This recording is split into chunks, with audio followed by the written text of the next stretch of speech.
बदलने की कोशिश किया तो फिर उनका नामो निशान मिट जाएगा, क्योंकि हम जनता पार्टी भी पुरानी हो गई है, वो भी बदला जाए। चंद्रशेखर आज़ादी तो कह रहे हैं कि हम संगठित होना चाहते हैं, हम मिलना चाहते हैं। 300 महार जो है 25,000 को गाजर मूली के तरह काटे थे, वो भी मैं आपको बता दूं उन्होंने ढकने पर कर देना पड़ता था। स्तन ढकने का अधिकार जिस कौम ने भीमा कोरेगांव जैसा घटना अंजाम दिया है। 500 आनंद और आप लोग देख रहे हैं बहुजन न्यूज बिहार। आप लोग जान रहे हैं कि पूरे भारत में संविधान नए के लिए मांग कर रहे हैं कुछ लोग। भारत के प्रधानमंत्री के जो आर्थिक सलाहकार हैं विवेक देबरॉय, उन्होंने द मैगजीन पेपर के जरिए उन्होंने नए संविधान की मांग किए हैं। और हमारे साथ भोजपुर जिला के जिलाध्यक्ष ऋषिराज हैं। इनसे आज जो नए संविधान लोग मांग कर रहे हैं इन पर हम बातें करने वाले हैं। सर मेरे चैनल में स्वागत है आपका। धन्यवाद। सर जिस तरह लोग मांग रहे हैं नए संविधान की बात कर रहे हैं और हिंदू राष्ट्र बनाने की, कौन लोग मांग रहे हैं? आप जानते नहीं हैं विवेक देबरॉय को? नहीं, विवेक देबरॉय मांग रहे हैं ना, और कौन मांग रहे हैं? बहुत सारे लोग कह रहे हैं हिंदू राष्ट्र बना दिया जाए। बीजेपी के सारे नेता कह रहे हैं कि संविधान पुराना हो गया है, ये हो गया है। तो संविधान पुराना हो गया तो उनका क्या नाम है, संविधान बदल दिया जाए? हाँ, वो भी पुराने हो गए हैं। भारतीय जनता पार्टी भी पुरानी हो गई है, वो भी बदला जाए। भाई वो क्यों नहीं बदल रहे हैं? कह रहे हैं इस देश में जो है बहुत दिन वो लोग राज कर लिए, पुराने हो गए, वो लोग खुद को क्यों नहीं बदल रहे हैं? उन्हें भी तो बदलना चाहिए। वो लोग बोल रहे हैं कि इसमें बाबा साहब जो कि सबको बराबर अधिकार नहीं दिए हैं, सबको बराबर अधिकार चाहिए। देखिए ऐसा नहीं है कि बराबर अधिकार चाहते हैं, उनको दिक्कत इस बात से है कि बाबा साहब जो सदियों से जिनको सताया गया है, पीटा गया है, मारा गया है, उनको सारे अधिकार छीन लिए गए थे। पढ़ने का अधिकार, अस्त्र शस्त्र रखने का अधिकार, बोलने की आज़ादी, हर चीज़ का जो है अधिकार छीन लिया गया था जो मनुस्मृति के हिसाब से। तो बाबा साहब ने जब संविधान लिखा वो तमाम सारे हक अधिकार दिए। नहीं तो इसी देश में जो है हमारे दलितों को, पिछड़ों को, आदिवासियों को जो है महिलाओं को स्तन ढकने पर कर देना पड़ता था।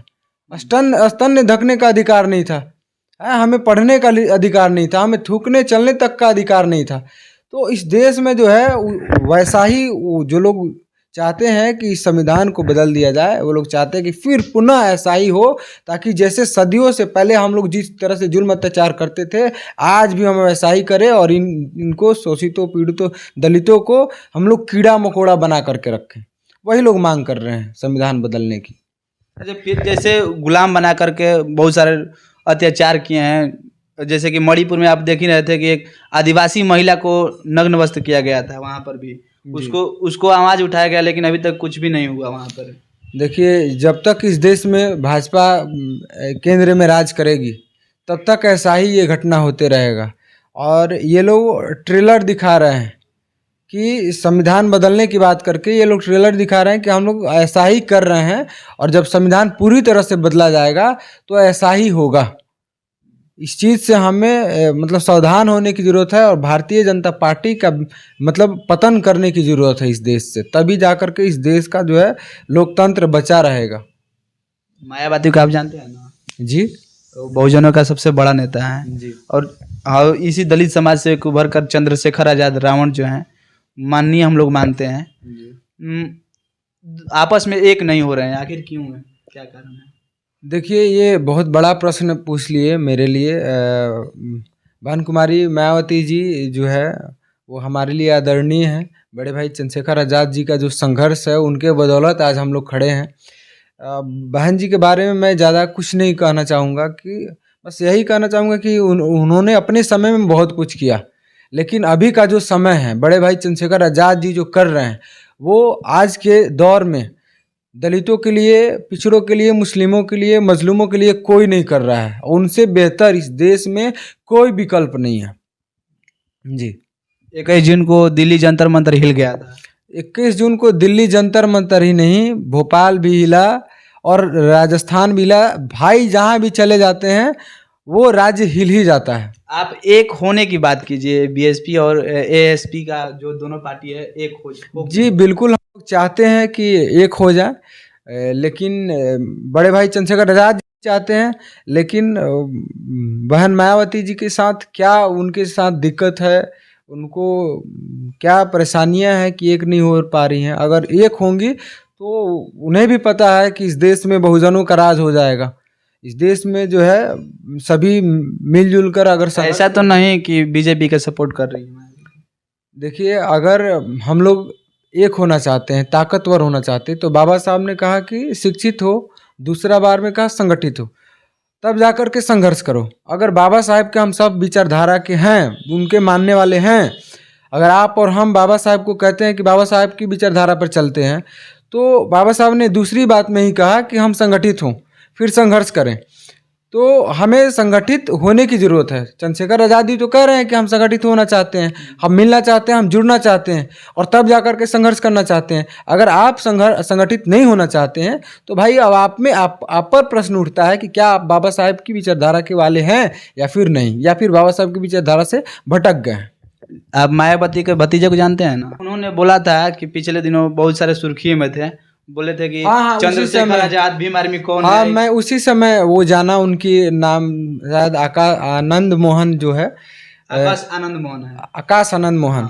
वो बड़े भाई चंद्रशेखर आजाद जी के बारे में कह रहे थे कि मैं उनको नहीं जानता। भीम आर्मी को अपमान किए थे। हाँ, भीम आर्मी का अपमान क्या किए थे, वो खुद का अपमान किए थे। उनके नहीं जानने से मतलब ऐसा थोड़ी होता है कि कोई नहीं जानता। वो ये किसी रिपोर्टर बोले कि भाई आप भीम आर्मी चंद्रशेखर आजाद जी को जानते हैं, तो वो कह रहे हैं कि ना, कौन भीम आर्मी, कौन भीम आर्मी, हम नहीं जानते। तो इसका मतलब वो अपना परिचय दे रहे हैं। ऐसे बोले थे कि कौन भीम आर्मी, ये छोटे मोटे लोग, छोटे मोटे लोगों को नहीं जानते। तो इसका मतलब वो अपना परिचय दे रहे हैं कि भाई हम जिस समाज का वो कहते हैं कि नेतृत्व कर रहे हैं, उस समाज के बारे में ही नहीं जानते। जो इतना बड़ा संघर्षशील व्यक्ति है, जो पूरे इतना बड़ा अब तक का जितना आंदोलन बड़ा नहीं हुआ था, आज़ाद भारत का सबसे दूसरा आंदोलन बड़ा रैली रहा है भोपाल का, और उसी भोपाल में उन्होंने कहा था कि हम उनको नहीं जानते। तो ऐसे व्यक्ति अपने छवि के बारे में जानते हैं कि वो राजनीति और अपने समाज के बारे में कुछ नहीं जान रहे हैं। उन्होंने तो MBA किया है, शायद हमको उसी दिन पता चला कि उन्होंने MBA किया है। MBA मतलब बिजनेस, समाज हमारा बिजनेस है, बिजनेस मत कीजिए हमारे समाज के साथ। समाज को ज़रूरत है एक सच्चे सिपाही का, एक सच्चे अम्बेडकरवादी का, जो बड़े भाई चंद्रशेखर आज़ाद जी हैं, जो दिन रात संघर्ष कर रहे हैं। सड़कों पर उतरने वालों की ज़रूरत है इस समाज को, और बखूबी बड़े भाई चंद्रशेखर आज़ाद जी जहाँ भी जुल्म अत्याचार हो रहा है वहाँ खड़े हो रहे हैं। वो बिजनेस मैनेजमेंट कोर्स करके समाज में मतलब बिजनेस करने नहीं आए हैं, वो समाज का नेतृत्व करने के लिए आए हैं, समाज को जो है सही दिशा में लेकर के जाने के लिए आए हैं। अच्छा, मान के चलिए कि अगले आने वाले दौर में हमारे बड़े भैया चंद्रशेखर आज़ाद प्रधानमंत्री अगर उनको बनाया जाता है तो क्या क्या चीज़ों को आप लोग सुधार कीजिएगा?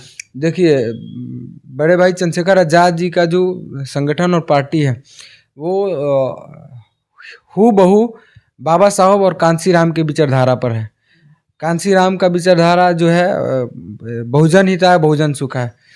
तो जो भी बहुजनों को सताया जा रहा है, उनको किसी हक से वंचित रखा जा रहा है, उन सब चीज़ों पर काम होगा। बाबा साहब का जो सपना था कि शिक्षित हो पहला, उसके बाद संगठित हो, फिर संघर्ष करे। तो शिक्षा और संगठन, चंद्रशेखर आज़ाद जी के बारे में अगर जानते होंगे तो आपको पता होगा कि भीम आर्मी जो है सबसे पहले वो शिक्षा पर ध्यान देती है, और जहाँ भी उनका संगठन होता है वहाँ भीम आर्मी पाठशाला, निःशुल्क पाठशाला चलाया जाता है। यानी कि उनके बाबा साहब की विचारधारा को मान करके समाज को शिक्षित करने का काम किया जा रहा है। और जहाँ भी संघर्ष होता है, आप तो देखते हैं भीम आर्मी सड़कों पर होती है, और जिस दिन सदन में होगी तो उस दिन तो आप कहिए नहीं, आप तमाम हक अधिकार दिलाएंगे बड़े भाई चंद्रशेखर आज़ाद, जो हमारे समाज जो जिस अधिकार से वंचित है। जाते जाते आप लोग देखें, ऋषिराज भैया का बयान आप लोग सुन लिए, जो कि भोजपुर जिला का जिला अध्यक्ष हैं, और बड़े भैया चंद्रशेखर आज़ाद के बारे में बहुत कुछ बोले। और जिस तरह विवाद किया जा रहा है संविधान को लेकर के, नया संविधान देखिए एक चीज समझ लीजिए, मैंने सिर्फ ये बोला कि संविधान वे लोग बदलना चाहते हैं और क्यों बदलना चाहते हैं, लेकिन उनको हम लोग बता दें कि भाई वो लोग सपना जो देख रहे हैं वो पूरा होने वाला नहीं है। हाँ, उनके हाथ में सत्ता जरूर है, लेकिन वो बदलना तो चाह रहे हैं लेकिन बदल नहीं पा रहे हैं। अगर गलती से भी उन्होंने बदलने की कोशिश किया तो फिर उनका नामो निशान मिट जाएगा, क्योंकि हम लोग उस कौम से आते हैं जिस कौम ने भीमा कोरेगांव जैसा घटना अंजाम दिया है। 500 जो है 500 महार जो है 25,000 को गाजर मूली के तरह काटे थे। वो भी मैं आपको बता दूं कि उनको जो है, आपको पता था कि उस समय जो है अस्त्र शस्त्र रखने के अधिकार नहीं था शूद्रों को। और सोचिए जब एक बार हथियार आया हाथ में तो सिर्फ 500 ने 25,000 को काटा है। और आज तो हम बाबा साहेब के दिए हुए संवैधानिक अधिकार से बहुत दिन से हाथ में हथियार भी ढो रहे हैं, कलम भी ढो रहे हैं, तो हर तरह से भाई निपुण हैं।